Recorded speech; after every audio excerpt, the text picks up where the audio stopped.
Welcome back to our channel. Today, we're diving into the latest updates on Shiba Inu, SHIB. Its price prediction, market trends, and whether now is the right time to buy or sell.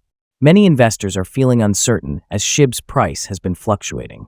Some fear a market downturn, while others see this as a buying opportunity. Let's analyze the technical indicators to understand where SHIB might be headed next. Currently, SHIB is showing strong support levels around 0.000012, which means if the price holds above this zone, we could see a bounce back.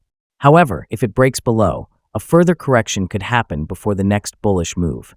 On the resistance side, a breakout above 0.00007410 could trigger a strong upward momentum, pushing SHIB to new highs. Analysts believe that once the correction phase is over, SHIB could rally again, especially if market sentiment turns bullish. There are also rumors and speculation about major upcoming developments, including potential listings and increased adoption, which could fuel another price surge. If you're holding SHIB, patience is key. The market moves in cycles, and experienced traders know when to buy dips and take profits at the right levels. What do you think? Will SHIB reach a new all-time high soon? Let us know in the comments. Don't forget to like the video, subscribe for daily crypto updates, and we'll see you in the next one.